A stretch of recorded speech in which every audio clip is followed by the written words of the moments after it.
Guys, आज तक हमने जासूस और जासूसी की कहानियां तो बहुत सुनी है। देखिए, फिल्मों की बात अलग है, लेकिन अगर मैं आपसे सवाल पूछूं कि क्या आपने रियल लाइफ में कोई फीमेल डिटेक्टिव का नाम सुना है या फिर उसे देखा है?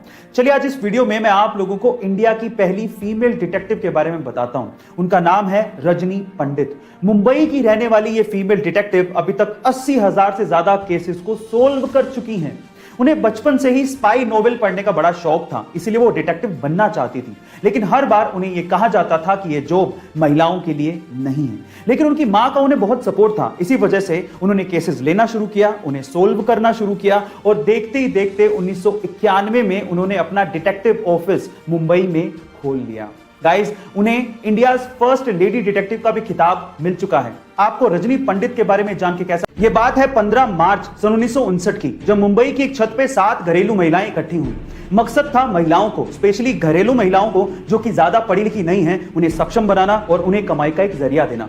शुरू में इन 7 महिलाओं ने 80 रुपए उधार लेके पापड़ बनाना शुरू किया और जब 1 किलो पापड़ बनाने में 50 पैसे का प्रॉफिट हुआ तो इन महिलाओं में जोश आ गया, क्योंकि 1959 में 50 पैसे का प्रॉफिट भी बहुत बड़ी बात हुआ करती थी। फिर क्या था, इन महिलाओं के विजन से और भी महिलाएं इनके साथ जुड़ती चली गई और आज इस कंपनी में 45,000 से ज्यादा महिलाएं काम करती हैं। ये कंपनी 15 से ज्यादा देशों में अपनी प्रोडक्ट सेल करती है और जो कंपनी 80 रुपए उधार लेके शुरू हुई थी, आज वो कंपनी 1600 करोड़ रुपए की कोऑपरेटिव कंपनी बन चुकी है, जिसकी वन ऑफ को फाउंडर है जसवंती बेन। गाइस, मैं बात कर रहा हूं लिज्जत पापड़ कंपनी की। आप international space station, space agencies के एस्ट्रोनॉट्स के अलावा अब प्राइवेट लोगों के लिए भी खुल चुका है। और अगर आप इंटरनेशनल स्पेस स्टेशन जाके स्पेस के नजारों का मजा लूटना चाहते हैं तो आपको $55 मिलियन यानी कि 400 करोड़ रुपए का भुगतान करना पड़ेगा, जिसमें आप 8 दिन तक इंटरनेशनल स्पेस स्टेशन में रह सकते हैं। गाइस, पहली यात्रा जनवरी 2022 में स्पेसएक्स के रॉकेट के थ्रू प्राइवेट एस्ट्रोनॉट्स को करवाई जाएगी,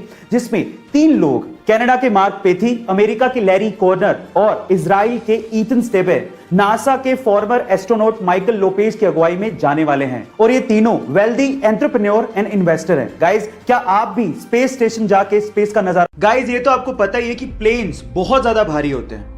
इनफैक्ट बोइंग 737 तो 80,000 केजी का होता है और जब वो लैंड करते हैं तो उनकी स्पीड 250 से 300 किलोमीटर पर आवर होती है। पर आपने क्या कभी इमेजिन किया है कि इतनी स्पीड और इतने भार के साथ जब वो लैंड करते हैं तो उनके टायर्स कभी फटते क्यों नहीं है? मैं आपको बताता हूं। उनके टायर्स में रबड़ के साथ साथ एल्यूमिनियम और स्टील को भी मिक्स किया जाता है और नॉर्मल कारों के टायर के अंदर जो प्रेशर से हवा भरी जाती है, उससे 6 गुना ज्यादा प्रेशर से एरोप्लेन के टायर में नाइट्रोजन को भरा जाता है ताकि वो प्रेशर को सहन कर सके। क्या आपको इससे पहले तक ये फैक्ट पता था? नहीं।